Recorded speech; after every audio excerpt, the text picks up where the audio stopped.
आदरणीय अध्यक्ष जी, मैं 140 करोड़ देशवासियों की भावनाओं में अपना स्वर मिलाने के लिए उपस्थित हुआ हूं। ये 140 करोड़ देशवासियों की भावना के जो गूंज है, जिस सदन में सुनाई दी है, मैं उसे अपना एक स्वर मिलाने खड़ा हुआ हूं। आदरणीय अध्यक्ष जी, ऑपरेशन सिंदूर के दरमियान जिस प्रकार से देश के लोगों ने मेरा साथ दिया, मुझे आशीर्वाद दिए, देश की जनता मुझ पर कर्ज है। मैं देशवासियों का आभार व्यक्त करता हूं। मैं देशवासियों का अभिनंदन करता हूं। आदरणीय अध्यक्ष जी, 22 अप्रैल को पहलगाम में जिस प्रकार की क्रूर घटना घटी, जिस प्रकार आतंकवादियों ने निर्दोष लोगों को उनका धर्म पूछ पूछ करके गोलियां मारी, ये क्रूरता की पराकाष्ठा थी। भारत को हिंसा की आग में झोंकने का ये सुविचारित प्रयास था। भारत में दंगे फैलाने की ये साजिश थी। मैं आज देशवासियों का धन्यवाद करता हूं कि देश ने एकता के साथ उस साजिश को नाकाम कर दिया।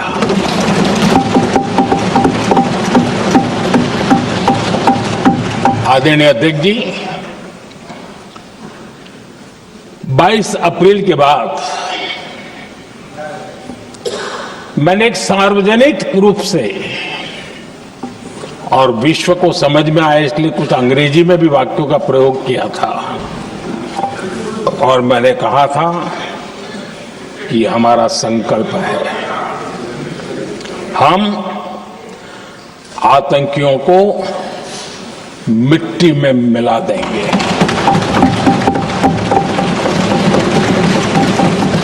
और मैंने सार्वजनिक रूप से कहा था, सजा उनके आकाओं को भी होगी और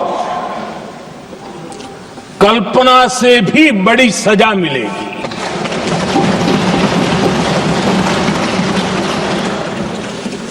22 अप्रैल को मैं विदेश था, मैं तुरंत लौट के आया और आने के तुरंत बाद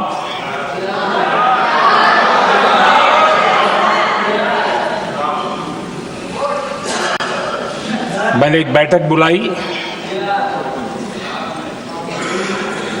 और उस बैठक में हमने साफ साफ निर्देश दिए कि आतंकवाद को करारा जवाब देना होगा और ये हमारा राष्ट्रीय संकल्प है। आदरणीय अध्यक्ष जी, हमें हमारे सैन्य बलों की क्षमता पर पूरा विश्वास है, पूरा भरोसा है उनकी क्षमता पर, उनके सामर्थ्य पर, उनके साहस पर। सेना को कार्रवाई की खुली छूट दे दी गई और यह भी कहा गया कि सेना तय करें कब, कहां, कैसे, किस प्रकार से। ये सारी बातें उस मीटिंग में साफ साफ कह दी गई।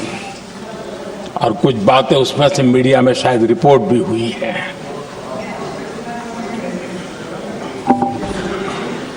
हमें गर्व है आतंकियों को वो सजा दी और सजा ऐसी है कि आज भी आतंक के उन आकाओं की नींद उड़ी हुई है।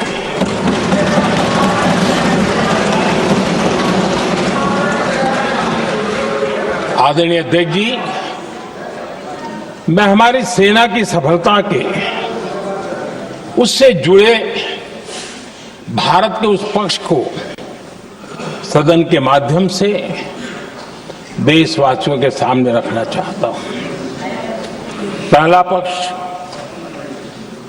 पहलगाम हमले के बाद से ही पाकिस्तानी सेना को अंदाजा लग चुका था कि भारत कोई बड़ी कार्रवाई करेगा। उनके तरफ से न्यूक्लियर की धमकियों के भी बयान आना शुरू हो चुके थे। भारत ने 6 मई रात और 7 मई सुबह जैसा तय किया था वैसी कार्रवाई की और पाकिस्तान कुछ नहीं कर पाया। 22 मिनट में 22 अप्रैल का बदला निर्धारित लक्ष्य के साथ हमारी सेना ने ले लिया।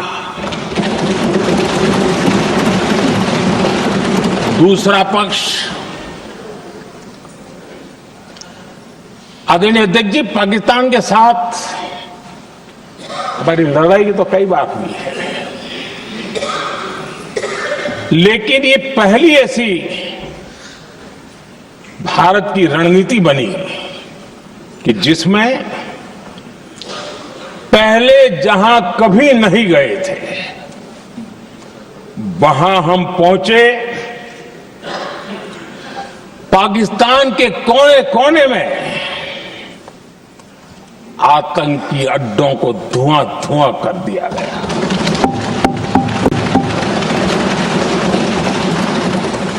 आतंक के गढ़ कोई सोच नहीं सकता कि वहां तक कोई जा सकता है। बहावलपुर और मुर्ग के उसको भी जमीन दोस्त कर दिया गया। आदरणीय अध्यक्ष जी, हमारे सेनाओं ने आतंकी अड्डों को तबाह कर दिया। तीसरा पक्ष, पाकिस्तान की न्यूक्लियर धमकी को हमने झूठा साबित कर दिया।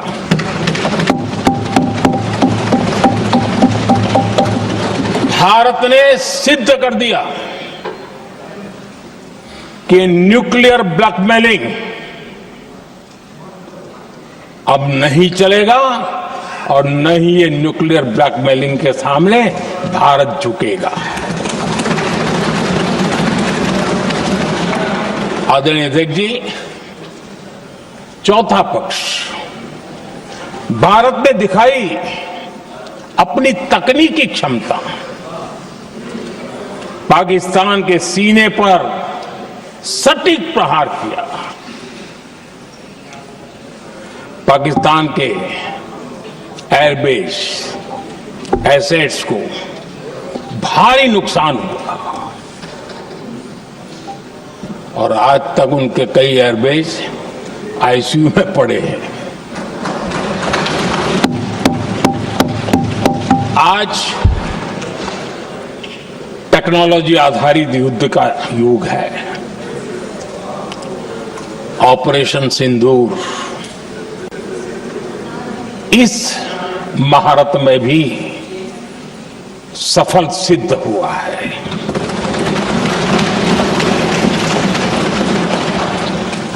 पिछले 10 साल में जो हमने तैयारियां की है वो न की होती तो इस तकनीक के युग में हमारा कितना नुकसान हो सकता था, इसका हम अंदाज लगा सकते हैं। पांचवा पक्ष,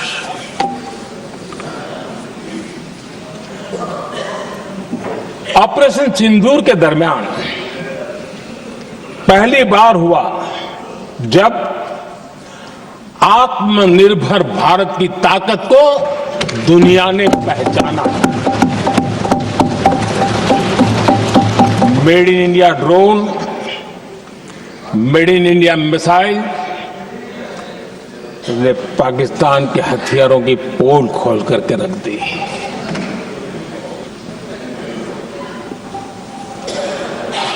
आदरणीय अध्यक्ष जी, और भी एक महत्वपूर्ण काम जो हुआ है, वैसे जब राजीव गांधी जी थे उस समय उनके जो एक डिफेंस का काम देखने वाले अमोस थे, उन्होंने जब मैंने सीडीएस की घोषणा की तो वो बहुत प्रसन्न होकर के मुझे मिलने आए थे और बहुत बहुत प्रसन्न थे वो। इस समय ऑपरेशन में नेवी, आर्मी, एयरफोर्स, तीनों सेनाओं का जॉइंट एक्शन, इसके बीच की सिनर्जी, इसने पाकिस्तान के छक्के छुड़ा दिए।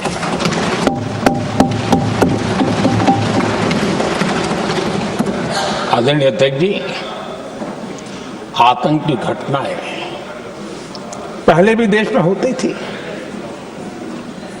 लेकिन पहले आतंकवादियों के मास्टरमाइंड निश्चिंत होते थे और वो आगे की तैयारी में लगे रहते थे, उनको पता था कुछ नहीं होगा। लेकिन अब स्थिति बदल गई है। अब हमले के बाद मास्टरमाइंड को नींद नहीं आती, उनको पता है कि भारत आएगा और मार के जाएगा।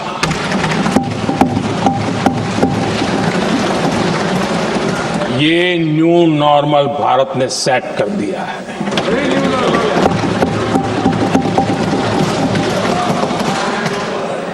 आदरणीय अध्यक्ष जी, दुनिया ने देख लिया कि हमारी कार्यवाही का दायरा कितना बड़ा, स्केल कितना बड़ा। सिंदूर से लेकर के सिंधु तक पाकिस्तान पर कार्रवाई की है। ऑपरेशन सिंदूर ने तय कर दिया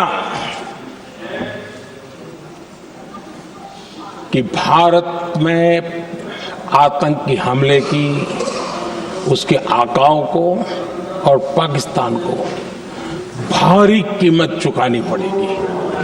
अब ऐसे ही नहीं जा सकते। आदरणीय अध्यक्ष जी, ऑपरेशन सिंदूर से स्पष्ट होता है कि भारत ने 3 सूत्र तय किए हैं।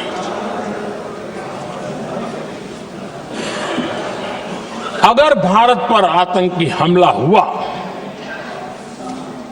तो हम अपने तरीके से, अपनी शर्तों पर, अपने समय पर जवाब दे करके रहेंगे।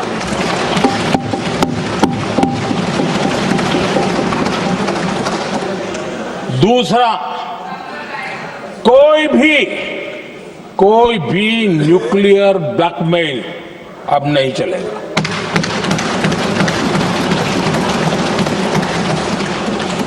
और तीसरा, हम आतंकी सरपरस्त सरकार और आतंक के आकाओं, उनको अलग अलग नहीं देखेंगे। आदरणीय अध्यक्ष जी,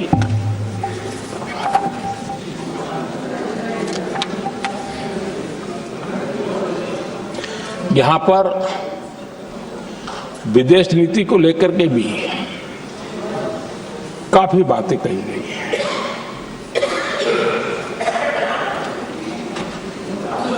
दुनिया के समर्थन को लेकर के भी काफी बातें कही गई हैं। मैं आज सदन में कुछ बातें पूरी स्पष्टता से कह रहा हूं। दुनिया में किसी भी देश ने भारत को अपनी सुरक्षा में कार्रवाई करने से रोका नहीं है।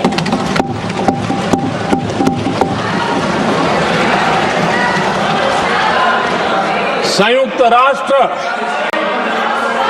193 कंट्रीज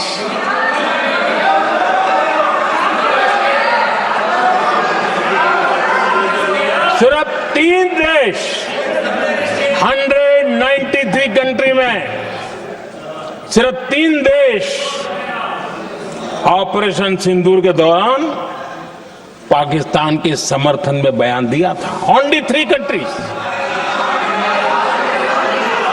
क्वाड हो, ब्रिक्स हो, फ्रांस, रूस, जर्मनी, कोई भी देश का नाम ले लीजिए, तमाम देश दुनिया भर से भारत को समर्थन मिला है।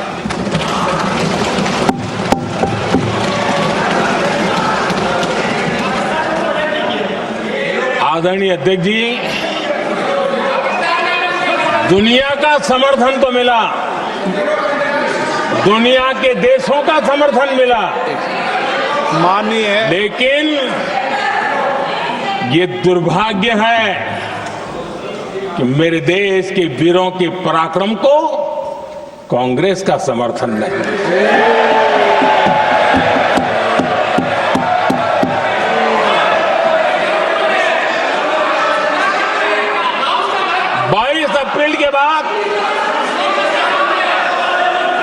22 अप्रैल के आतंकी हमले के बाद 3-4 दिन में ही ये उछल रहे थे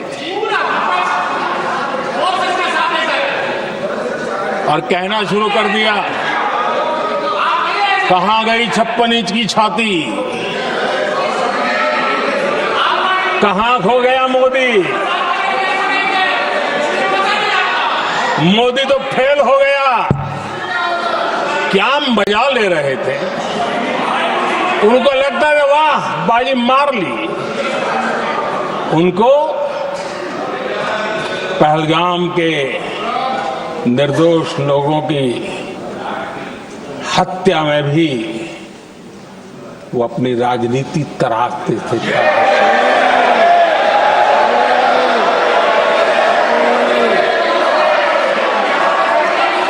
अपनी स्वार्थी राजनीति के लिए मुझ पर निशाना साध रहे थे, लेकिन उनकी ये बयानबाजी, इनका छिछोरापन देश के सुरक्षा बलों का मनोबल गिरा रहा था।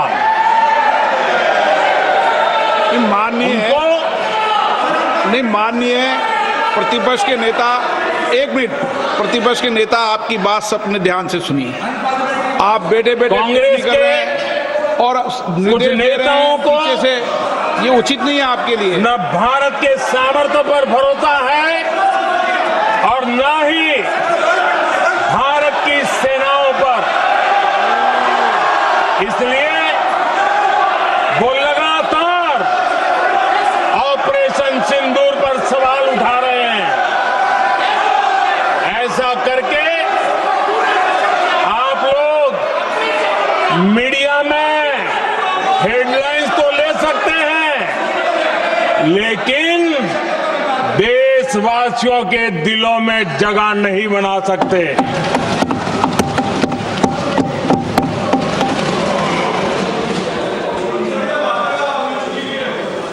आदरणीय सभापति जी, आदरणीय अध्यक्ष जी, 10 मई को भारत ने ऑपरेशन सिंदूर के तहत हो रहे एक्शन को रोकने की घोषणा की। इसको लेकर यहां भांति भांति की बातें कही गई।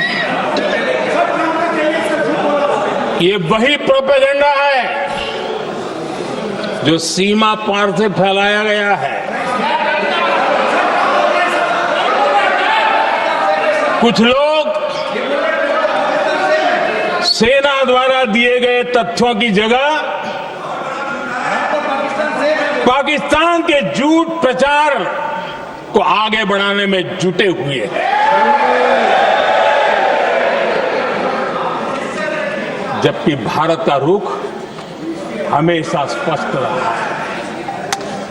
आदरणीय अध्यक्ष जी, कुछ चीजें मैं जरा स्मरण भी कराना चाहता हूं। जब सर्जिकल स्ट्राइक हुआ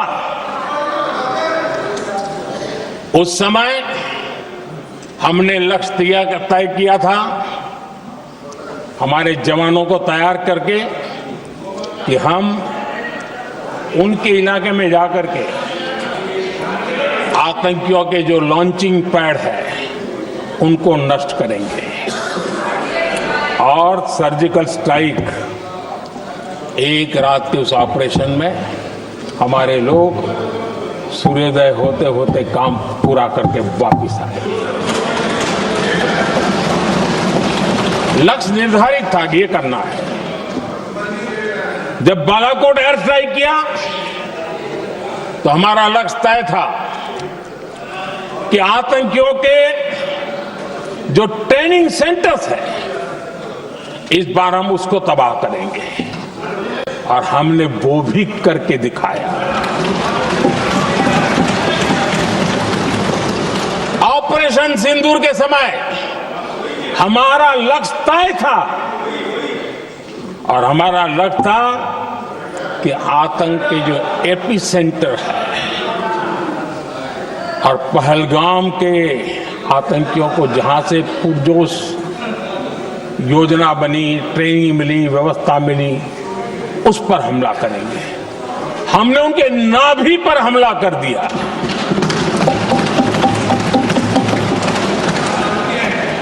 जहां पहलगाम के आतंकियों का रिक्रूटमेंट हुआ, ट्रेनिंग होती थी, फंडिंग होता था, उन्हें टेक्निकल सपोर्ट मिलता था, शस्त्र सरंजाम मिलता था, उस जगह को आइडेंटिफाई किया और हमने सटीक तरीके से ऑपरेशन सिंदूर के तहत आतंकियों की नाभि पे प्रहार कर दिया। और आदरणीय अध्यक्ष जी, इस बार भी हमारी सेना ने 100% लक्ष्यों को हासिल करके देश के सामर्थ्य का परिचय दिया।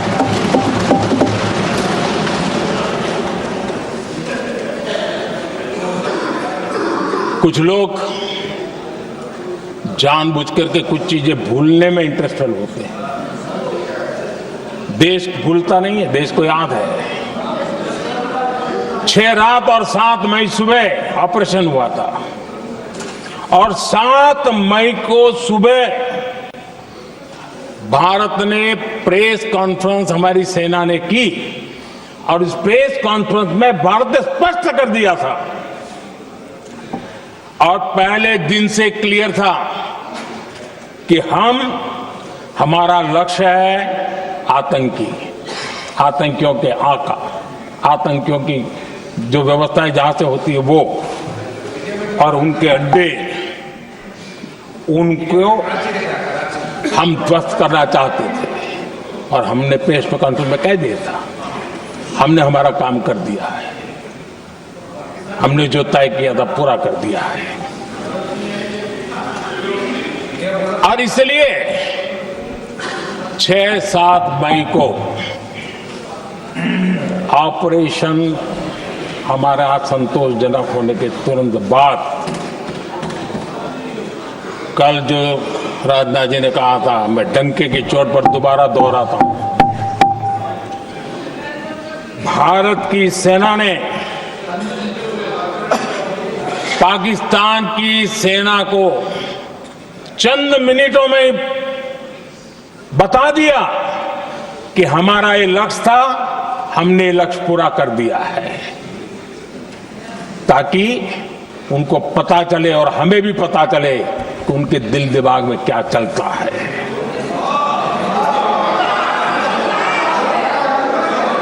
हमने अपना लक्ष्य 100% हासिल कर लिया था और पाकिस्तान में समझदारी होती तो आतंकियों के साथ खुलेआम खड़े रहने की गलती न करता। उसने निर्लज्ज होकर के आतंकवादियों के साथ खड़े रहने का फैसला किया। हम पूरी तरह तैयार थे, हम भी मौके की तलाश में थे, लेकिन हमने दुनिया को बताया था कि हमारा लक्ष्य आतंकवाद है, आतंकवादी आका है, आतंकवादी ठिकाने हैं, वो हमने पूरा कर दिया। लेकिन जब पाकिस्तान ने आतंकियों की मदद में आने का फैसला किया और मैदान में उतरने की हरकत की, तो भारत की सेना ने सालों तक याद रह जाए ऐसा करारा जवाब दे करके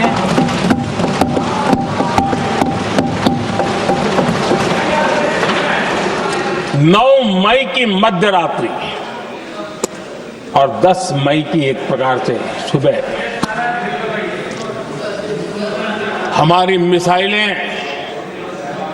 उन्होंने पाकिस्तान के हर कोने में प्रचंड प्रहार किया, जिसकी पाकिस्तान ने कभी कल्पना नहीं की थी, और पाकिस्तान को घुटनों पर आने के लिए मजबूर कर दिया।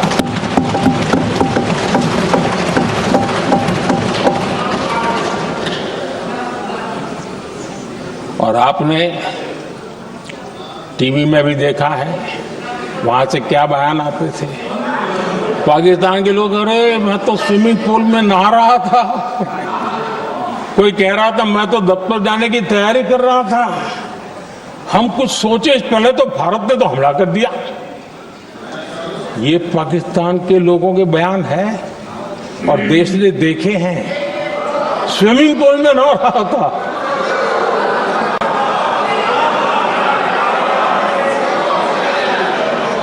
और जब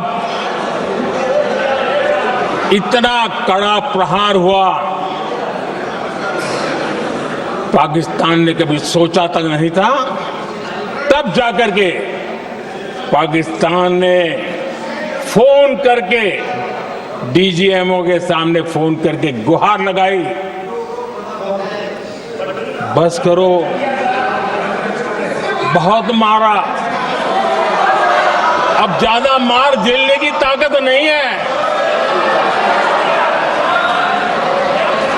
प्लीज हमला रोक दो। ये पाकिस्तान के डीजीएमओ का फोन था। और भारत ने तो पहले दिन ही कह दिया था, 7 तारीख सुबह की प्रेस देख लीजिए, कि हमने हमारा लक्ष्य पूरा कर दिया है, अगर आप कुछ करोगे तो महंगा पड़ेगा। और आप धीरे ऐसे कैसे चलता है? प्लीज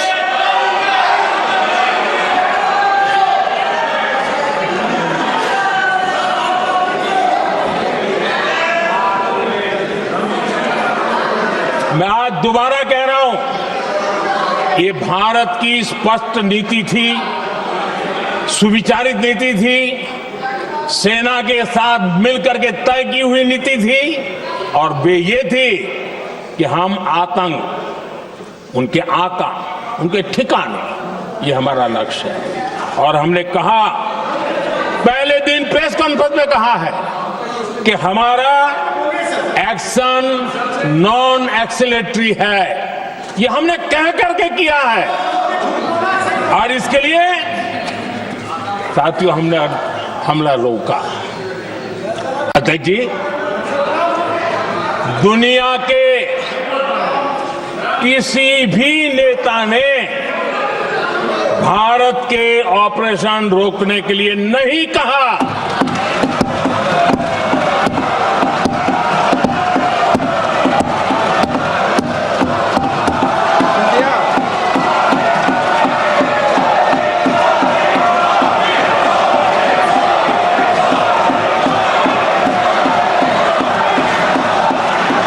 उसी दौरान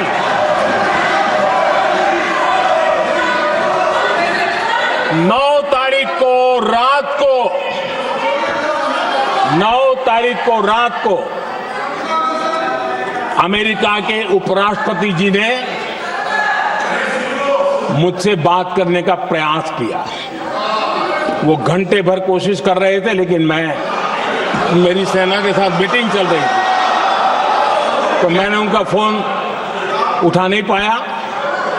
बाद में मैंने उनको कॉल बैक किया। मैंने कहा कि आपका फोन था, 3-4 बार आपका फोन आ गया, क्या है?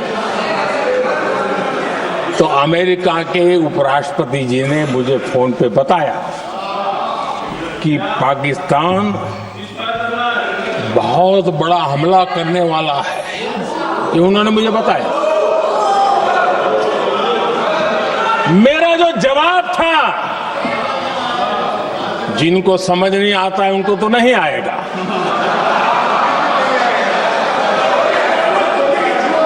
मेरा जवाब था अगर पाकिस्तान का ये इरादा है तो उसे बहुत महंगा पड़ेगा। ये मैंने अमेरिका के उपराष्ट्रपति को कहा।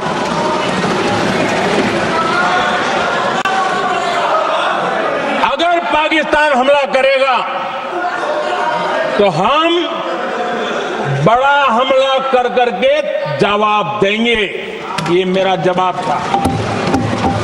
और आगे मेरा एक वाक्य था, मैंने कहा था हम गोली का जवाब गोले से देंगे। ये 9 तारीख रात की बात है और 9 रात में और 10 सुबह हमने पाकिस्तान को सैन्य शक्ति को तहस नहस कर दिया था। और यही हमारा जवाब था, यही हमारा जज्बा था। और आज पाकिस्तान भी भली भांति जान गया है कि भारत का हर जवाब पहले से ज्यादा तगड़ा होता है।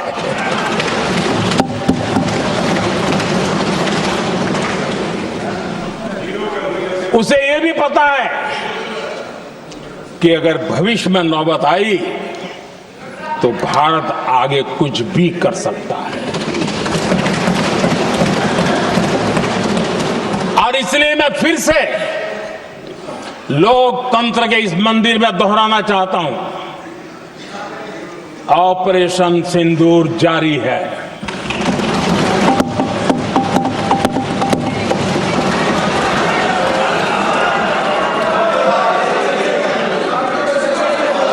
पाकिस्तान ने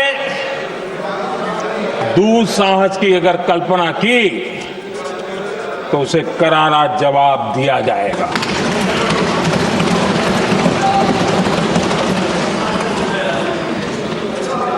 आदरणीय अध्यक्ष जी, आज का भारत आत्मविश्वास उससे भरा हुआ है। आज का भारत आत्मनिर्भरता के मंत्र को लेकर के पूरी शक्ति के साथ तेज गति से आगे बढ़ रहा है। देश देख रहा है भारत आत्मनिर्भर बनता जा रहा है। लेकिन देश ये भी देख रहा है कि एक तरफ तो भारत आत्मनिर्भरता की ओर तेज गति से आगे बढ़ रहा है, लेकिन कांग्रेस मुद्दों के लिए पाकिस्तान पर निर्भर होती जा रही है।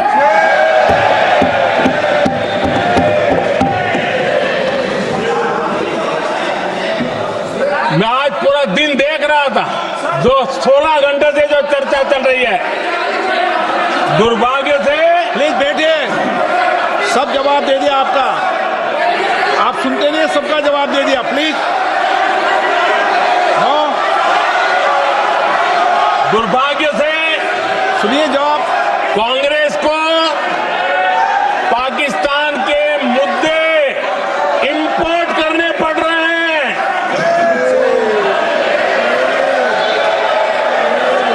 आदरणीय अध्यक्ष जी, आज के वॉरफेयर में इंफॉर्मेशन और नैरेटिव्स की प्लीज बैठिए। बहुत बड़ी भूमिका है। नैरेटिव घड़ करके, एआई का भी भरपूर उपयोग करके सेनाओं के मनोबल को कमजोर करने के खेल भी खेले जाते हैं। जनता के अंदर अविश्वास पैदा करने के भी भरपूर प्रयास होते हैं। दुर्भाग्य से कांग्रेस और उसके सहयोगी पाकिस्तान के ऐसे ही प्रपंच के प्रवक्ता बन चुके हैं।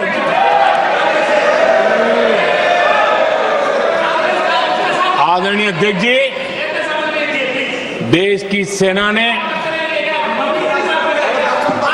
आदरणीय अध्यक्ष जी, ये तरीका है देश आपका? की सेना ने, बैठिए बैठिए। देश की सेना ने सर्जिकल स्ट्राइक की।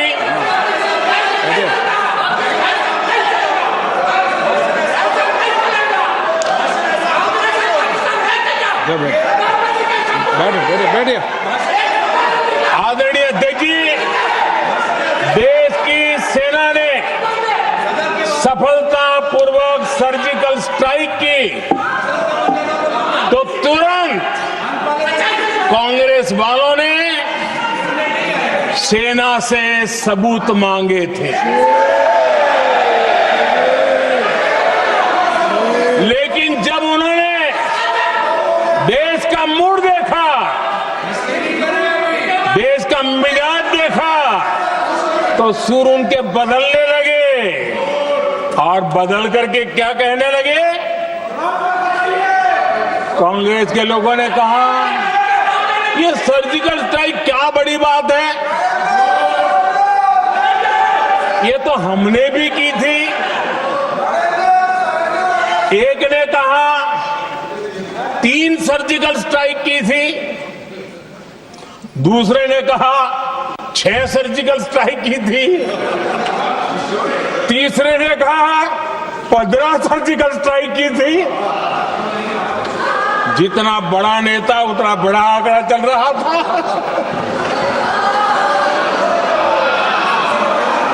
आदरणीय अध्यक्ष जी, इसके बाद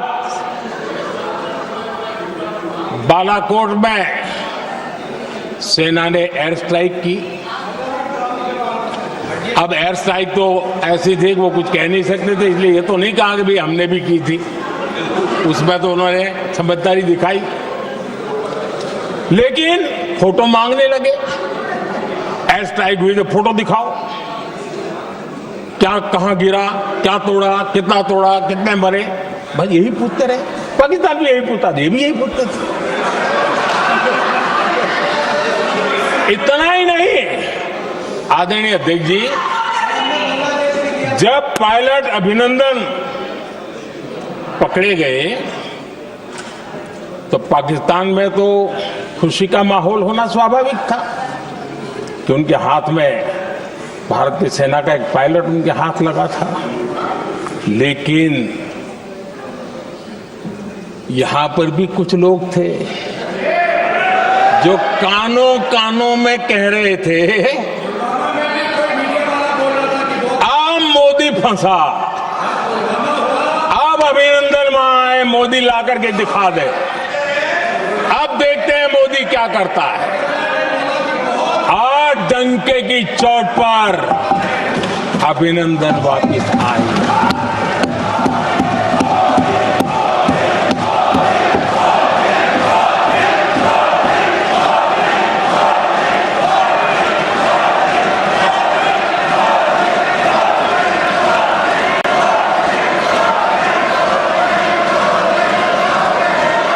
अभिनंदन को ले आए तो इनकी बोलती बंद हो गई।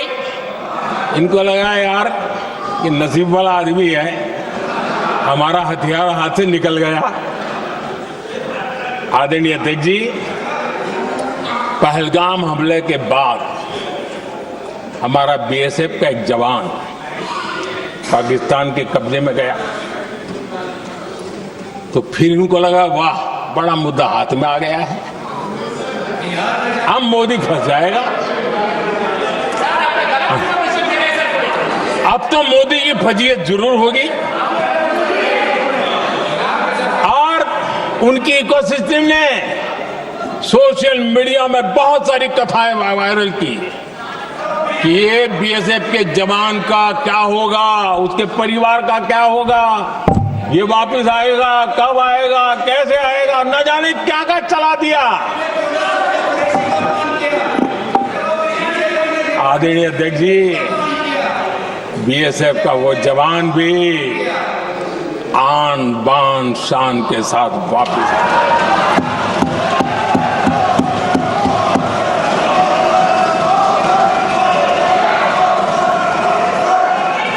आतंकवादी रो रहे हैं,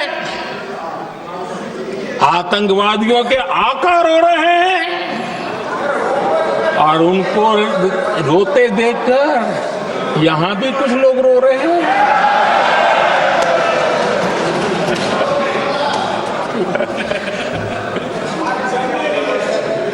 अब देखिए, सर्जिकल स्ट्राइक में सर्जिकल स्ट्राइक चल रही थी, उसके बाद उन्होंने एक खेल खेलने की कोशिश की, बात जमी नहीं। एयर स्ट्राइक हुई तो दूसरा खेल खेलने की कोशिश की, वो भी जमी नहीं। जब ये ऑपरेशन सिंदूर हुआ तो उन्होंने नया पैंतरा शुरू किया। और क्या शुरू किया? रोक क्यों दिया? पहले तो मानने को तैयार नहीं थे कि मुक्त करते, अब कहते रोक क्यों दिया। बाहरे बयान बहादुरों,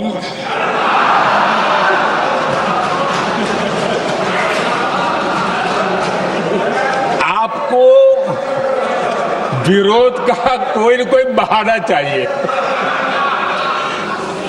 और इसलिए सिर्फ मैं नहीं, पूरा देश आप पर हंस रहा है।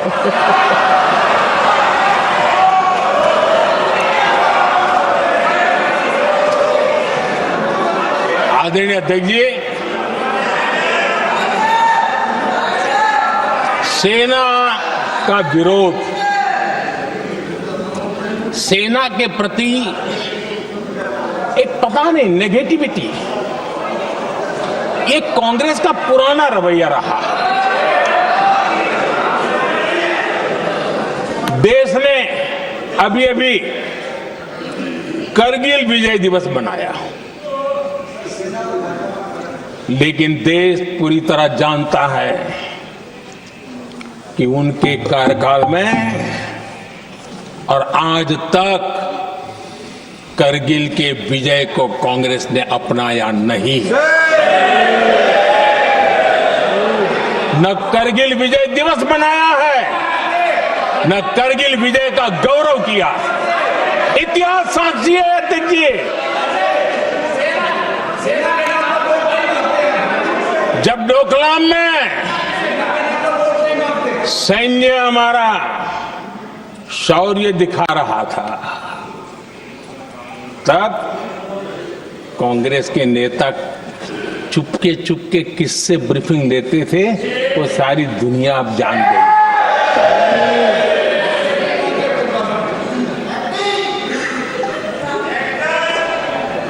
आप निकाल दीजिए पाकिस्तान के सारे बयान और यहां हमारा विरोध करने वाले लोगों के बयान फुल स्टॉप कॉमा के साथ एक है। क्या कहेंगे इसको? और बुरा लगता है सच बोलते हैं तो। पाकिस्तान के साथ सुर में सुर मिला दिया जाता है। आदरणीय अध्यक्ष जी, देश हैरान है। कांग्रेस ने पाकिस्तान को क्लीन चिट दे दी है।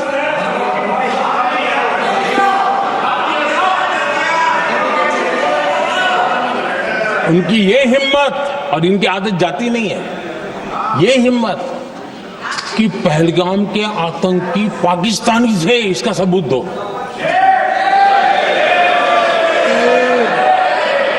क्या कह रहे हो तुम लोग? तो कौन सा तरीका है? और यही मांग पाकिस्तान कर रहा है जो कांग्रेस कर रही है। और आदरणीय अध्यक्ष जी, आज जब सबूतों की कोई कमी नहीं है, सब कुछ आंखों के सामने दिखता है, तब ये हालत है। अगर ये सबूत ना होते तो क्या करते ये लोग, आप बताइए। आदरणीय अध्यक्ष जी,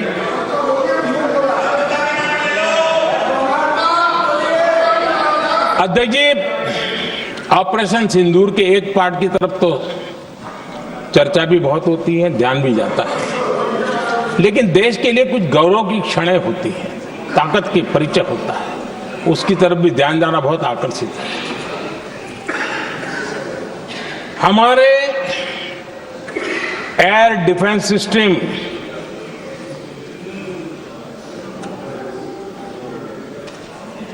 दुनिया में इसकी चर्चा है।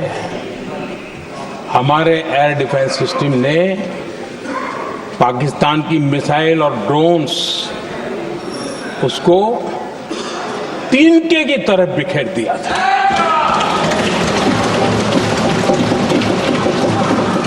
आदरणीय अध्यक्ष जी, मैं एक आंकड़ा आज बताना चाहता हूं, पूरा देश गर्व से भर जाएगा। कुछ लोगों का क्या होगा मैं नहीं जानता, पूरा देश गर्व से भर जाएगा। 9 मई को पाकिस्तान ने करीब 1000 मिसाइलों और आर्म्ड ड्रोन्स के भारत पर बहुत बड़ा हमला करने की कोशिश की। 1000 ये मिसाइलें भारत के किसी भी हिस्से पर गिरती तो वहां भयंकर तबाही मचती, लेकिन 1000 मिसाइल्स और ड्रोन्स को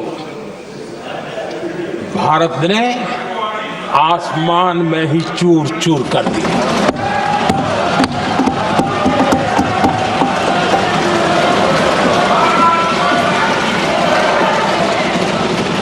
हर देशवासी को इससे गर्व हो रहा, लेकिन जैसे कांग्रेस के लोग इंतजार कर रहे थे, कुछ तो गड़बड़ होगी यार, मोदी मरेगा, कहीं तो फंसेगा।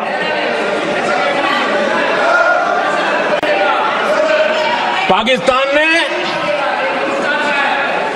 आदमपुर एयरबेस पर हमले का झूठ फैलाया, उस झूठ को बेचने की भरपूर कोशिश की, पूरी ताकत नहीं लगा दी। मैं अगले ही दिन आदमपुर पहुंचा और खुद जाकर के उनके झूठ को मैंने बेनकाब कर दिया। तब जाकर के उनको अकल ठिकाने लगी कि अब ये झूठ चलने वाला नहीं है। आदरणीय अध्यक्ष जी, जो हमारे छोटे दलों के साथी हैं, जो राजनीति में नए हैं, उनको कभी शासन में रहने का अवसर नहीं मिला, उनसे कुछ बातें निकलती मैं समझ सकता हूं, लेकिन कांग्रेस पार्टी ने इस देश में लंबे समय तक राज किया है। उसको शासन की व्यवस्थाओं का पूरा पता है, उन चीजों से वो निकले हुए लोग हैं, उनके लिए शासन व्यवस्था क्या होती इसकी समझ पूरी है, अनुभव है उनके पास। उसके बाद भी विदेश मंत्रालय तुरंत जवाब दे, उसको स्वीकारना नहीं। विदेश मंत्री जवाब दे, इंटरव्यू दे, बार बार बोले, उसको स्वीकारना नहीं। गृह मंत्री बोले, रक्षा मंत्री बोले, किसी पर भरोसा नहीं। जिसने इतने सालों तक राज किया, उनको देश की व्यवस्थाओं पर अगर भरोसा नहीं है, तब शक उठता है कि क्या हालत हो गई है इनकी। आदरणीय अध्यक्ष जी, अब कांग्रेस का भरोसा पाकिस्तान के रिमोट कंट्रोल से बनता है और बदलता है।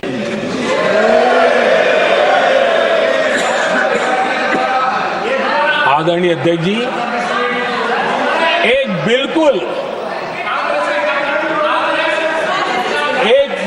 कांग्रेस के नए सदस्य, यानी उनको तो क्षमा करनी चाहिए, नए सदस्य को क्या कहेंगे, लेकिन कांग्रेस के आका जो उनको लिख करके देते हैं और उनसे बुलवाते हैं, खुद में हिम्मत नहीं है, उनसे बुलवाते हैं कि ऑपरेशन सिंदूर ये तो तमाशा था,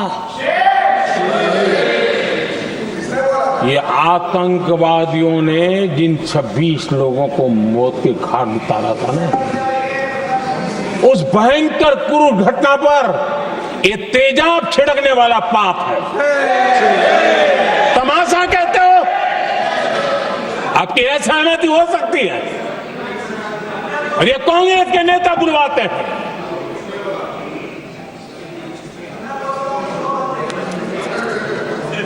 आदरणीय अध्यक्ष जी, पहलगाम के हमलावरों को कल हमारे सुरक्षा बलों ने ऑपरेशन महादेव करके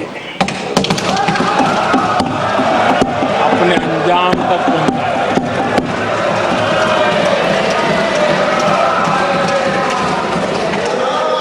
लेकिन मैं हैरान हूं, यहां ठहाके लगा के पूछा गया कि आखिर ये कल ही क्यों हुआ।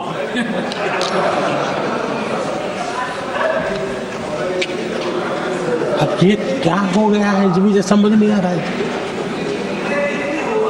क्या ये ऑपरेशन के लिए कोई सावन महीने का सोमवार ढूंढा गया था क्या?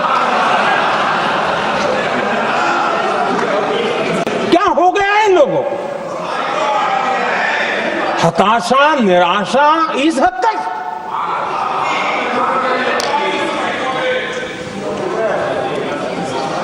और देखिए मजा, पिछले कई सप्ताह से हाँ ऑपरेशन सिंदूर वगैरह तो ठीक है, पहलगाम के आतंकियों का क्या हुआ, पहलगाम के आतंकियों का अब हुआ तो कल क्यों हुआ।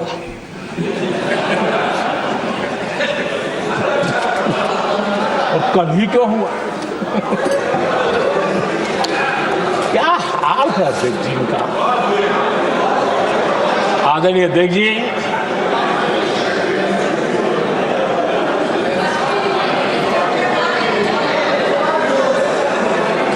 आदरणीय अध्यक्ष जी, शास्त्रों में कहा गया है, हमारे शास्त्रों में कहा गया है, शस्त्रेण रक्षिते राष्ट्रे, शस्त्रेण रक्षिते राष्ट्रे शास्त्र चर्चा प्रवर्तते। अर्थात जब राष्ट्र शस्त्र से सुरक्षित होते हैं, तभी वहां शास्त्र की, ज्ञान की चर्चाएं जन्म ले पाती है। जब सीमा पर सेनाएं मजबूत होती है, तभी लोकतंत्र प्रखर होता है। आदरणीय अध्यक्ष जी, ऑपरेशन सिंदूर बीते दशक में भारत की सेना के सशक्तिकरण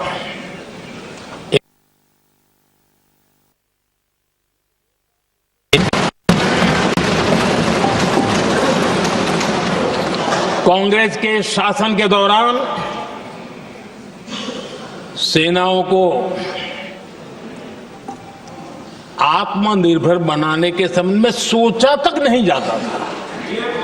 आज भी आत्मनिर्भर शब्द की मजाक उड़ाई जाती है। वैसे वो महात्मा गांधी से आया हुआ है, लेकिन आज भी मजाक उड़ाई जाती है। हर रक्षा सौदे में कांग्रेस अपने मौके खोजती रहती थी।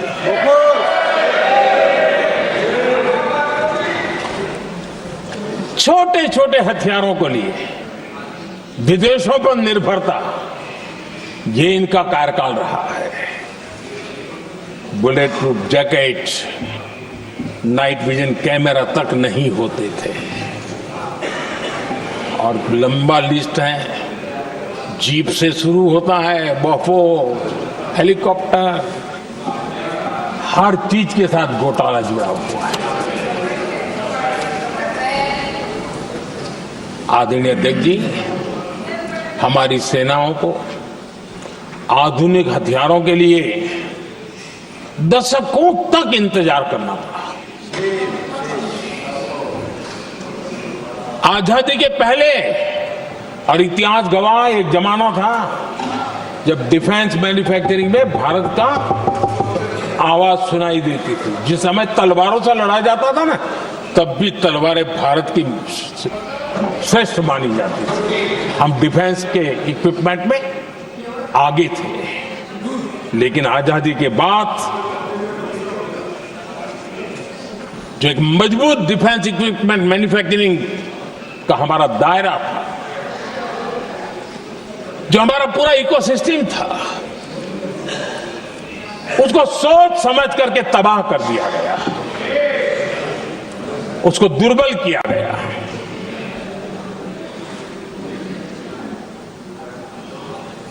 रिसर्च और मैन्युफैक्चरिंग के लिए रास्ते बंद कर दिए गए।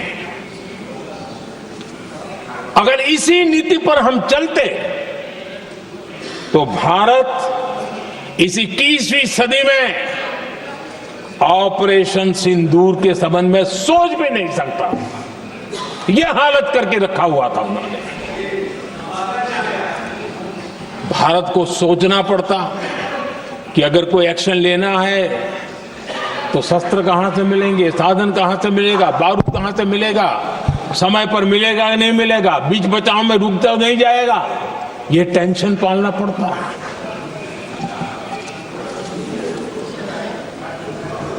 आदरणीय अध्यक्ष जी, बीते एक दशक में मेक इन इंडिया हथियार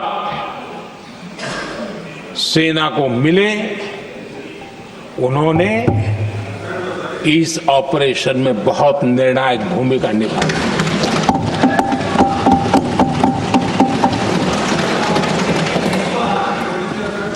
आदरणीय अध्यक्ष जी,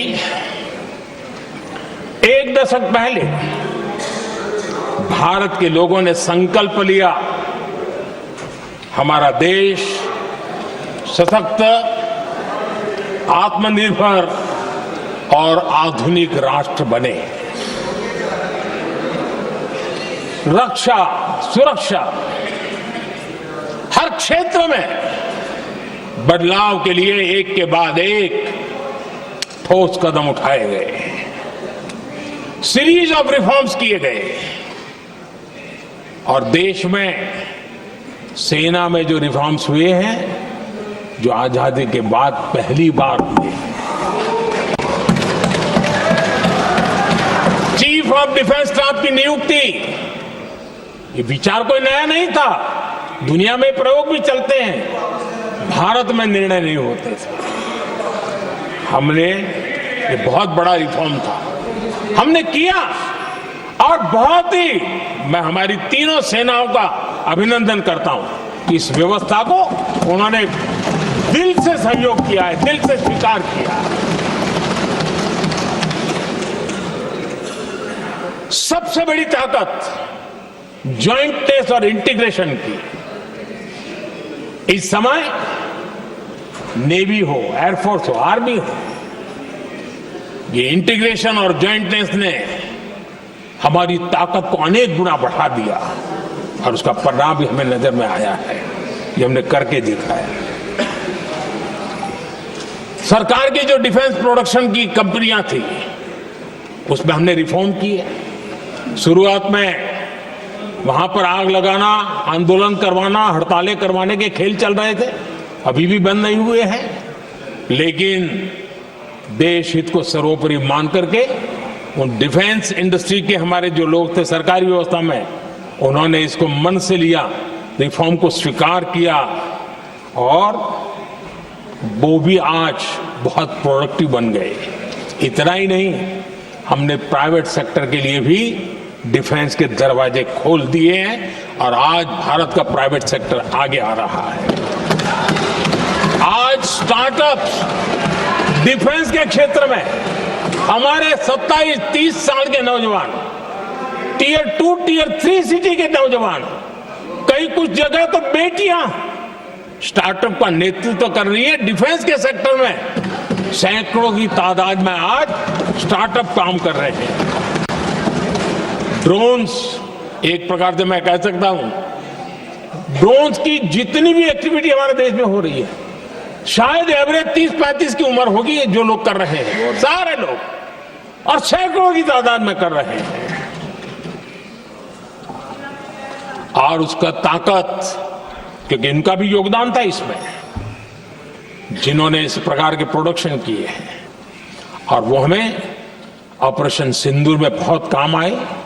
मैं उन सबके प्रयासों को बहुत साधुवाद करता हूं और मैं उनको विश्वास दिलाता हूं, आगे बढ़िए, अब देश रुकने वाला नहीं है। आदरणीय अध्यक्ष जी, डिफेंस सेक्टर में मेक इन इंडिया ये नारा नहीं था। हमने इसके लिए बजट पॉलिसी में जो परिवर्तन करना था, जो नए इनिशिएटिव ले रहे थे, वो नए इनिशिएटिव लिए। और सबसे बड़ी बात, क्लियर कट विजन के साथ हमने देश में make in India defence sector के अंदर तेज गति से हम आगे बढ़ रहे हैं। आदरणीय अध्यक्ष जी, एक दशक में डिफेंस का बजट लगभग पहले से 3 गुना हुआ है। डिफेंस प्रोडक्शन में करीब करीब 250% वृद्धि हुई है, 250% वृद्धि हुई है। 11 वर्षों में डिफेंस एक्सपोर्ट 30 गुना से भी ज्यादा बढ़ा है, 30 गुना से ज्यादा। डिफेंस एक्सपोर्ट आज दुनिया के करीब 100 देशों तक हम पहुंचे हैं। और आदरणीय अध्यक्ष जी, कुछ चीजें ऐसी होती हैं जो इतिहास में बहुत बड़ा प्रभाव छोड़ती हैं। ऑपरेशन सिंदूर ने डिफेंस का जो मार्केट है उसमें भारत का झंडा गाड़ दिया है। भारत के हथियारों की डिमांड आज बढ़ती चली जा रही है, मांग बढ़ रही है। ये भारत में उद्योगों को भी बल देगी, एमएसएमई को बल देगी, हमारे नौजवानों को रोजगार देगी और हमारे नौजवान अपनी बनाई चीजों से दुनिया में अपनी ताकत का प्रदर्शन कर पाएंगे। ये आज दिख रहा है, मैं देख रहा हूं। डिफेंस के क्षेत्र में जो आत्मनिर्भर भारत की दिशा में हम जो कदम उठा रहे हैं, मैं हैरान हूं। कुछ लोगों को आज भी तकलीफ हो रही है, जैसे उनका खजाना लूट गया। ये कौन सी मानसिकता है? देश को ऐसे लोगों को पहचानना होगा। आदरणीय अध्यक्ष जी, मैं स्पष्ट करना चाहता हूं, डिफेंस में भारत का आत्मनिर्भर होना ये आज की शस्त्रों की स्पर्धा में के काल में विश्व शांति के लिए भी जरूरी है।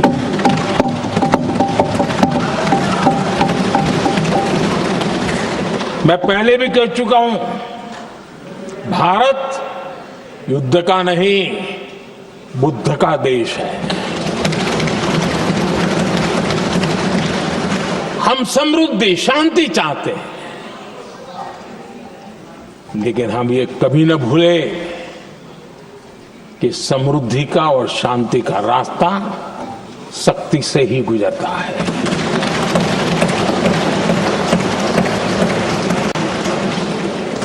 आदरणीय अध्यक्ष जी, हमारा भारत छत्रपति शिवाजी महाराज, महाराजा रणजीत सिंह, राजेंद्र चोला, महाराणा प्रताप, लसित बोरफुकन और महाराजा सुहेलदेव का देश है।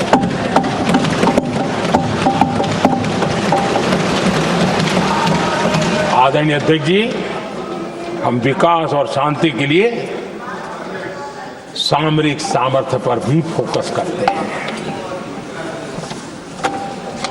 आदरणीय अध्यक्ष जी, कांग्रेस के पास नेशनल सिक्योरिटी का विजन न पहले था और आज तो सवाल ही नहीं उठता है।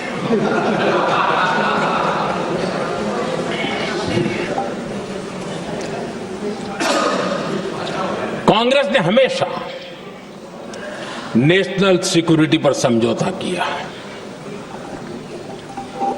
आज जो लोग पूछ रहे हैं पीओके को वापस क्यों नहीं लिया, वैसे ये सवाल मुझे ही पूछ सकते हैं और किसको पूछ सकते हैं।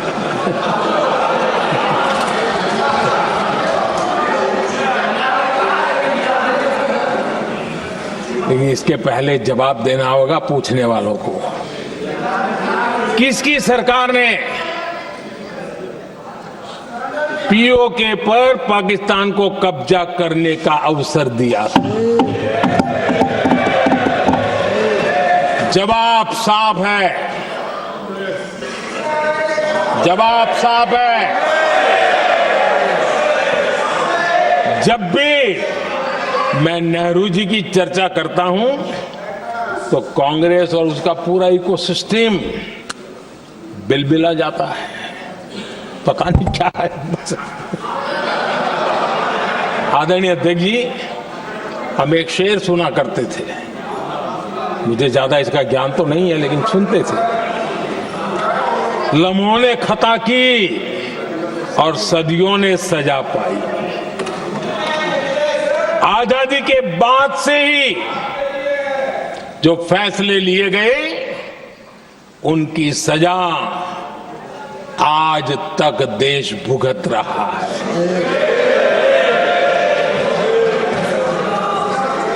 यहां बार बार एक बात का जिक्र हुआ और मैं फिर से करना चाहूंगा। अक्साई चीन की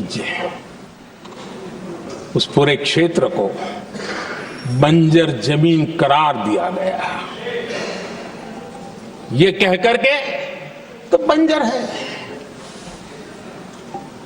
देश की 38,000 वर्ग किलोमीटर जमीन हमें खोनी पड़ी।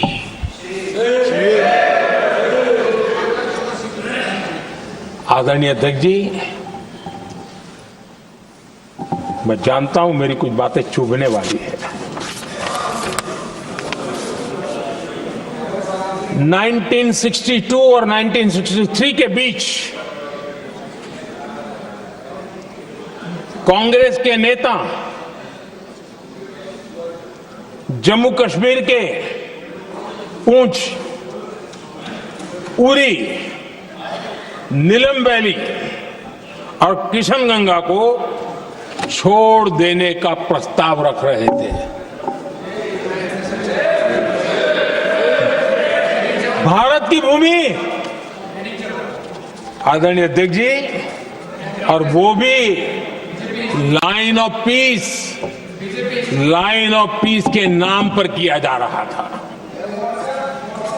1966 रण ऑफ कच्छ पर इन्हीं लोगों ने मध्यस्थता स्वीकार की। ये था उनका राष्ट्रीय सुरक्षा का विजन। एक बार फिर उन्होंने भारत का करीब 800 वर्ग किलोमीटर क्षेत्र पाकिस्तान को सौंप दिया, जिसमें छड़बेट भी शामिल है, कि कहीं उसको छड़ा बेट भी कहते हैं। 1965 की जंग में हाजीपीर पास को हमारी सेना ने वापस जीत लिया था, लेकिन कांग्रेस ने उसे फिर लौटा दिया। 1971 पाकिस्तान के 93,000 फौजी हमारे पास बंदी थे। पाकिस्तान का हजारों वर्ग किलोमीटर एरिया हमारी सेना ने कब्जा किया था। हम बहुत कुछ कर सकते थे, विजय की स्थिति में थे। उस दौरान अगर थोड़ी सा विजन होता, थोड़ी सी समझ होती, तो पीओके वापस लेने का निर्णय हो सकता। वो मौका था, वो मौका भी छोड़ दिया गया। अरे इतना ही नहीं, इतना सारा जब सामने टेबल पर था, अरे कम से कम करतारपुर साहब को तो ले सकते थे, वो ही नहीं कर पाया। 1974 श्रीलंका को कच्चथीवू द्वीप को गिफ्ट कर दिया गया। आज तक हमारे मछुआरे भाई बहनों को इससे परेशानी होती है, उनकी जान पर आफत आती है। क्या गुनाह था तमिलनाडु के मेरे फिशरमैन भाई बहनों का, कि आपने उनका हक छीन लिया और दूसरों को गिफ्ट कर दिया? कांग्रेस का दशकों से इरादा लेकर चल रही थी कि सियाचिन से सेना हटा दी जाए। आदरणीय अध्यक्ष जी, 2014 में देश ने इनको मौका नहीं दिया, वरना आज सियाचिन भी हमारे पास नहीं होता।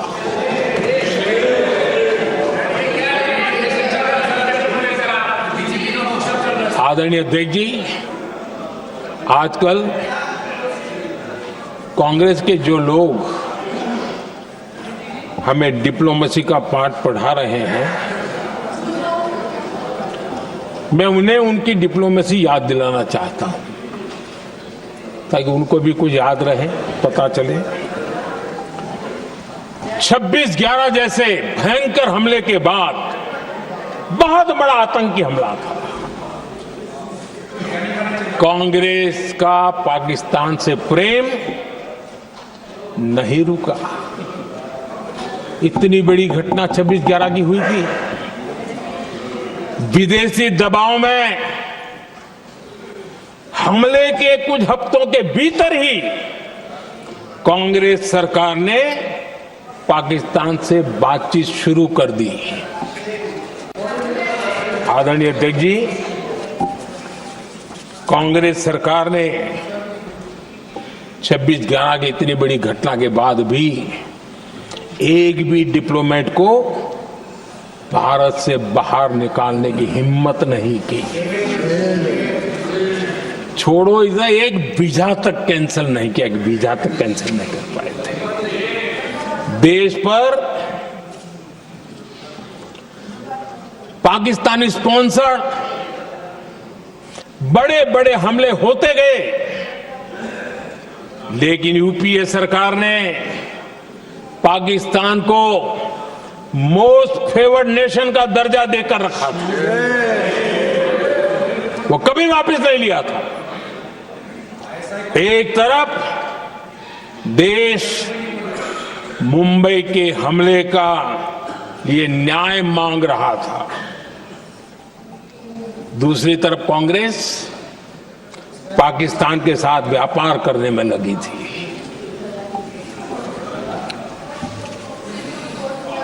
पाकिस्तान वहां से खून की होली खेलने वाले आतंकियों को भेजते रहे। और कांग्रेस यहां अमन की आश के मुशायरे किया करती थी। मुशायरे होते थे। हमने आतंकवाद और अमन की आस का ये वन वे ट्रैफिक बंद कर दिया।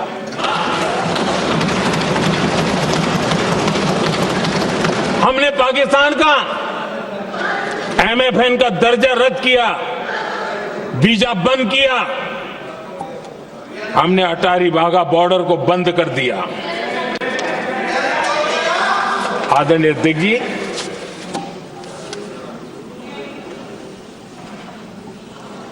भारत के हितों को गिरवी रख देना ये कांग्रेस की पार्टी की पुरानी आदत है। इसका सबसे बड़ा उदाहरण सिंधु जल समझौता है। सिंधु जल समझौता किसने किया? नेहरू जी ने किया। और मामला किससे जुड़ा था? भारत से निकलने वाली नदियां, हमारे यहां से निकली हुई नदियां, उसका वो पानी था। और वो नदियां हजारों साल से भारत की सांस्कृतिक विरासत रही है, भारत की चैतन्य शक्ति रही है। भारत को सुजलाम सुफलाम बनाने में उन नदियों का बहुत बड़ा योगदान रहा है। सिंधु नदी जो सदियों से भारत की पहचान हुआ करती थी, उसी से भारत जाना जाता था। लेकिन नेहरू जी और कांग्रेस ने सिंधु और झेलम जैसी नदियों पर विवाद के लिए पंचायत किसको दी? वर्ल्ड बैंक को दी। वर्ल्ड बैंक फैसला करे क्या कर रहा है। नदी हमारी, पानी हमारा।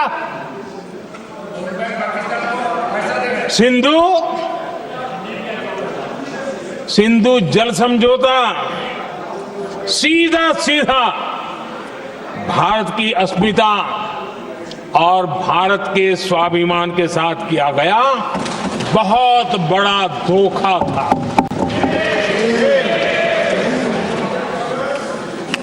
आदरणीय अध्यक्ष जी, आज के देश के युवा ये बात सुनते होंगे तो उनको भी आश्चर्य होगा कि ऐसे लोग थे हमारे देश का काम करते थे।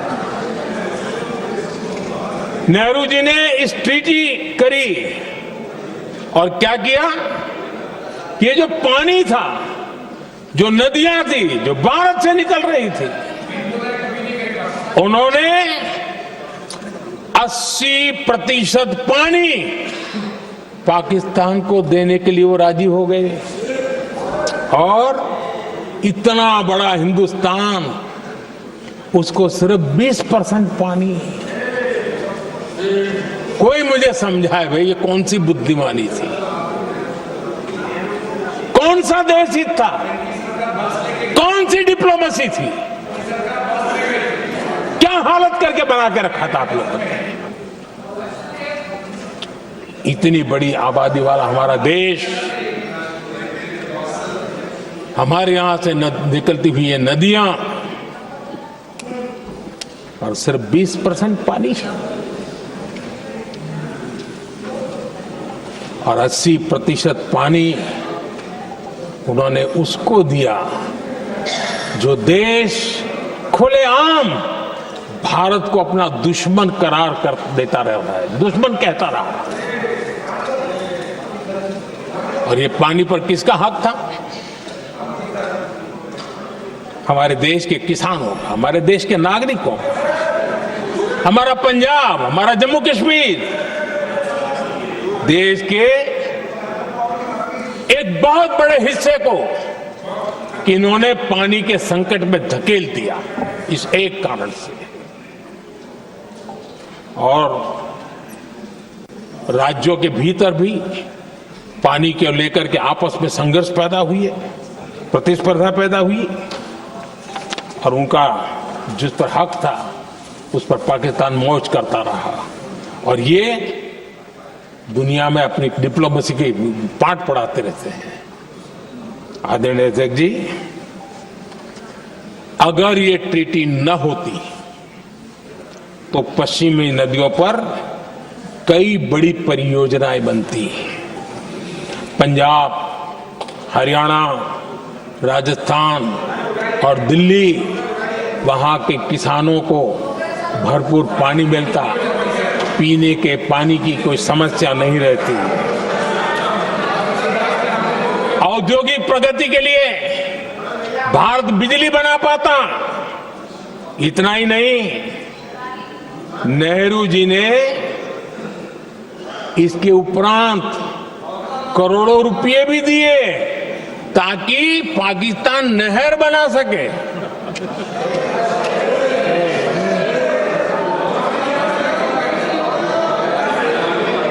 आदरणीय अध्यक्ष जी, इससे भी बड़ी बात, देश चौंक जाएगा। ये चीजें छिपाई गई है, दबा दी गई है। कहीं भी बांध बनता है तो उसमें एक मैकेनिज्म होता है उसकी सफाई का, डीसिल्टिंग का। उसमें जो मिट्टी भर जाती है, बाकी घास वगैरह आकर के भर जाता है, तो उसकी कैपेसिटी कम होती है, तो उसकी सफाई के लिए यानी इनबिल्ट व्यवस्था होती है। नेहरू जी ने पाकिस्तान के कहने पर यह शर्त स्वीकार की है कि इन बांध में जो मिट्टी आएगी, कूड़ा कचरा आएगा और बांध भर जाएगा, इसकी सफाई नहीं कर सकते, डीसिल्टिंग नहीं कर सकते हैं। बांध हमारे यहां, पानी हमारा, लेकिन निर्णय पाकिस्तान का कि आप डीसिल्टिंग नहीं कर सकते। इतना ही नहीं, जब इस बार मैं डिटेल में गया तो एक बांध तो ऐसा है कि जहां ये डीसिल्टिंग के लिए जो गेट होता है ना, उसको वेल्डिंग कर दिया गया है ताकि कोई गलती से भी खोल करके वो मिट्टी को निकाल ना दे। पाकिस्तान ने नेहरू जी से लिखवा लिया था कि भारत बिना पाकिस्तान की मर्जी अपने बांधों में जमा होने वाली मिट्टी साफ नहीं करेगा, डीसिल्टिंग नहीं करेगा। ये समझौता देश के खिलाफ था और बाद में नेहरू जी को भी ये गलती माननी पड़ी। इस समझौते में निरंजन दास गुलाटी करके का सज्जन उसमें जुड़े हुए थे। उन्होंने एक किताब लिखी है। उस किताब में उन्होंने लिखा है कि फरवरी 1961 में नेहरू ने उनसे कहा था, गुलाटी, मुझे उम्मीद थी कि यह समझौता अन्य समस्याओं के समाधान का रास्ता खोलेगा, लेकिन हम वहीं हैं जहां पहले थे।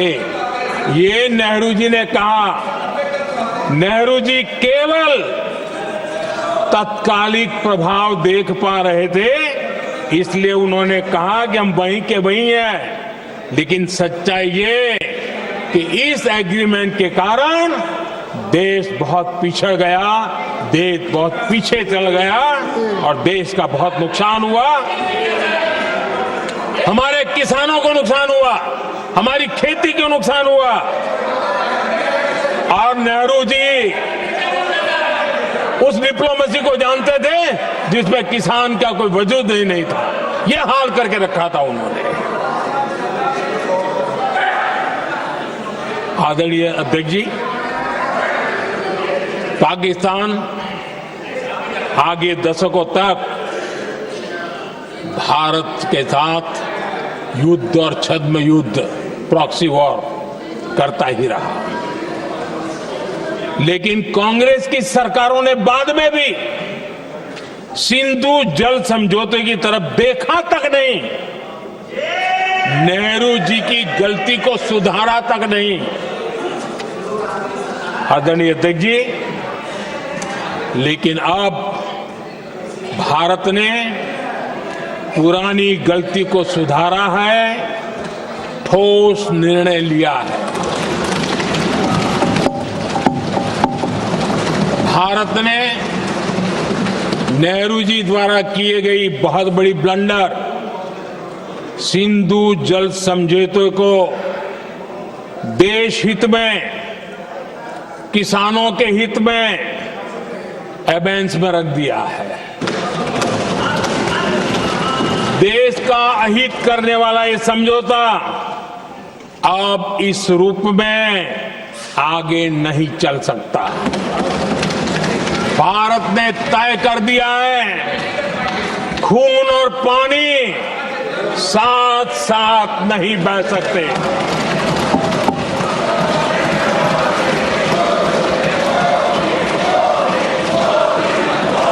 माननीय सदस्य, आप बहुत देर हो गई, आप उपनेता हैं, ये तरीका आप बैठे बैठे टोकते हैं, प्लीज, ये शोभा नहीं देता आपके लिए। बैठिए बैठिए बैठिए, आदरणीय शोभा नहीं देता आपका। अध्यक्ष जी, आप उपनेता, अपनी मर्यादा बना के रखें। चलिए बैठिए। वहां बैठे साथी आतंकवाद पर लंबी लंबी बातें करते हैं। जब ये सत्ता में था, जब इनको राज करने का अवसर मिला था, तब देश का हाल क्या है, क्या रहा था, वो आज भी देश भूला नहीं है। 2014 से पहले देश में असुरक्षा का जो माहौल था, अगर वो आज याद भी करे ना, तो लोग सिहर जाते हैं। आदरणीय अध्यक्ष जी, हम सबको याद है, जो नई पीढ़ी के बच्चे हैं उनको पता नहीं है, हम सबको पता है। हर जगह पर अनाउंसमेंट होता था, रेलवे स्टेशन पर जाओ, बस स्टैंड पर जाओ, एयरपोर्ट पर जाओ, बाजार में जाओ, मंदिर में जाओ, कहीं पर भी जाओ, जहां भी भीड़ होती है, कोई भी लावारिस चीज दिखे छूना मत, पुलिस को तुरंत जानकारी देना, वो बम हो सकता है। हम 2014 तक यही सुनते आए थे, ये हालात करके रखा था। देश के कोने कोने में यही हाल था। माहौल ये था कि जैसे कदम कदम पर बम बिछे हैं और खुद को ही नागरिकों ने बचाना है, उन्होंने हाथ ऊपर कर दिए थे, अनाउंस कर दिया। आदरणीय अध्यक्ष जी, कांग्रेस की कमजोर सरकारों के कारण देश को कितनी जानें गंवानी पड़ी, हमें अपनों को खोना पड़ा। आदरणीय अध्यक्ष जी, आतंकवाद पर लगाम लगाई जा सकती थी। हमारी सरकार ने 11 साल में ये करके दिखाया, एक बहुत बड़ा सबूत है। 2004 से 14 के बीच जो आतंकी घटनाएं होती थी, उन घटनाओं में बहुत बड़ी कमी आई है। इसलिए देश भी जानना चाहता है, अगर हमारी सरकार आतंकवाद पर नकेल कस सकती है, तो कांग्रेस सरकारों की ऐसी कौन सी मजबूरी थी कि आतंकवाद को फलने फूलने दिया। आदरणीय अध्यक्ष जी, कांग्रेस के राज में आतंकवाद अगर फला फूला है, तो उसका एक बड़ा कारण इनकी तुष्टीकरण की राजनीति है, वोट बैंक की राजनीति है। जब दिल्ली में बाटला हाउस एनकाउंटर हुआ, कांग्रेस के एक बड़ी नेता के आंख में आंसू थे, आतंकवादी मारे गए इसके कारण। और वोट पाने के लिए इस बात को हिंदुस्तान के कोने कोने में पहुंचाया गया। आदरणीय अध्यक्ष जी, 2001 में देश की संसद पर हमला हुआ था। तब कांग्रेस के एक बड़े नेता ने अफजल गुरु को बेनिफिट ऑफ डाउट देने की बात कही थी। आदरणीय अध्यक्ष जी, मुंबई में 26/11 का इतना बड़ा आतंकी हमला हुआ, एक पाकिस्तानी आतंकी जिंदा पकड़ा गया। पाकिस्तान की मीडिया ने, दुनिया ने यह स्वीकार किया कि यह पाकिस्तानी है, लेकिन यहां कांग्रेस पार्टी इतना बड़ा पाकिस्तान का पाप, इतना बड़ा पाकिस्तानी आतंकी हमला, और ये क्या खेल खेल रहे थे? वोट बैंक की राजनीति के लिए क्या कर रहे थे? कांग्रेस पार्टी इसको भगवा आतंक सिद्ध करने में जुटी हुई है।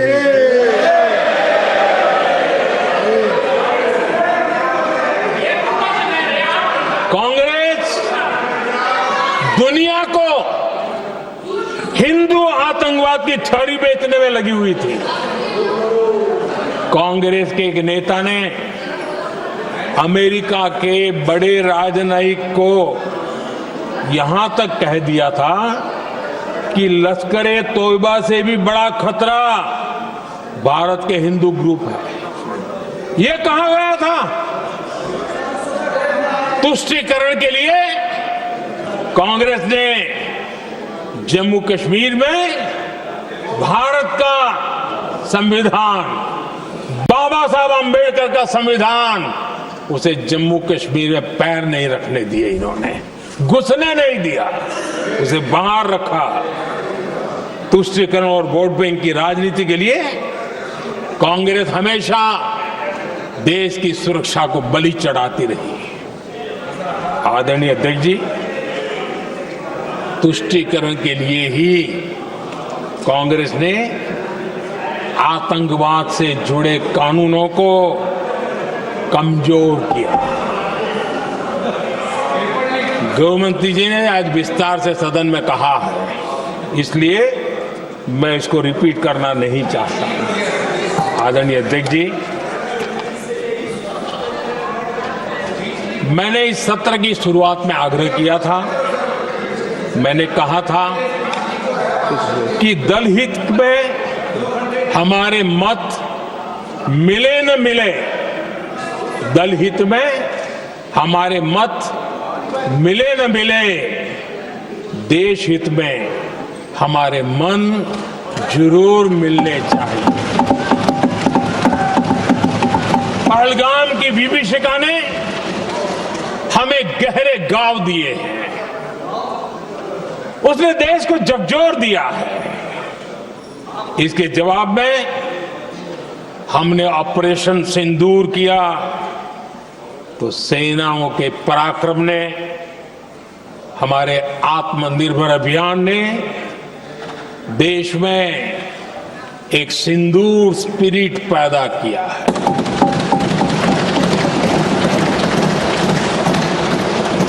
ये सिंदूर स्पिरिट हमने तब भी देखी जब दुनिया भर में हमारे प्रतिनिधि मंडल भारत की बात बताने गए। मैं उन सभी साथियों को बहुत बहुत बधाई देता हूं। आपने बहुत ही प्रभावी ढंग से भारत की बात डंके की चोट पर दुनिया के सामने रखी। लेकिन मुझे दुख इस बात का है, हैरानी भी है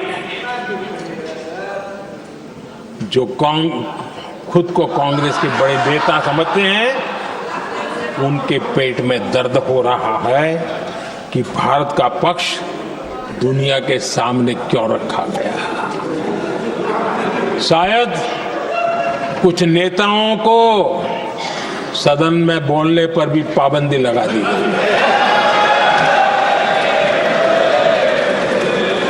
आदरणीय अध्यक्ष जी, इस मानसिकता से बाहर निकलने की जरूरत है।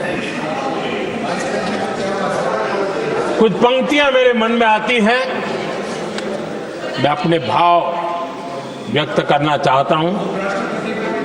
आदरणीय अध्यक्ष जी, करो चर्चा और इतनी करो चर्चा और इतनी करो कि दुश्मन दहशत से दहल उठे।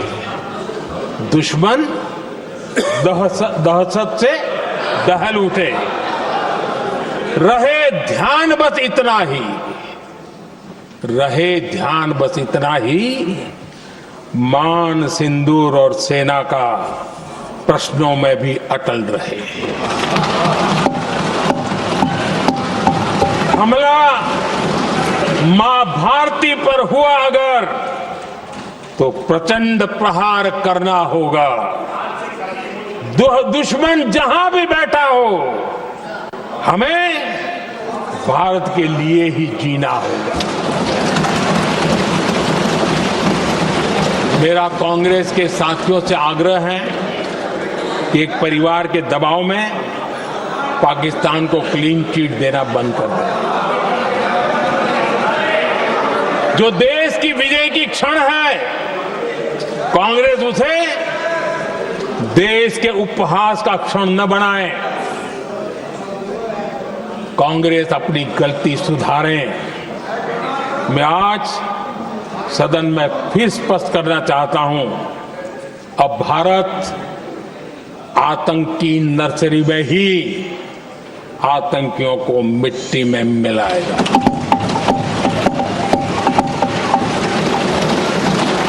हम पाकिस्तान को भारत के भविष्य खेलने नहीं देंगे और इसलिए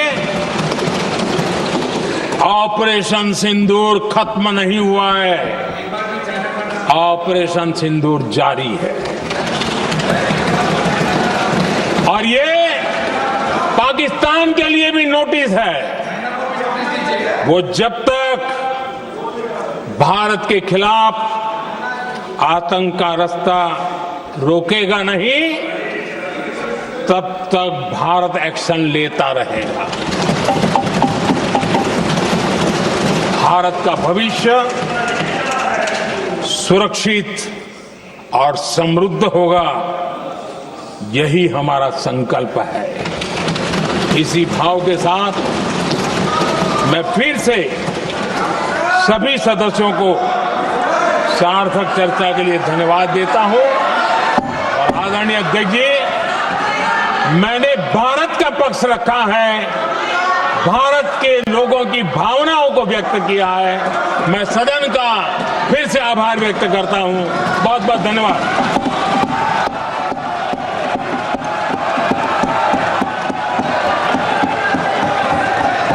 सभा की कार्रवाई बुधवार दिनांक 30 जुलाई 2025 को प्राप्त 11 बजे तक के लिए स्थगित की जाती है। तो सदन की कार्यवाही सुबह 11 बजे तक के लिए स्थगित।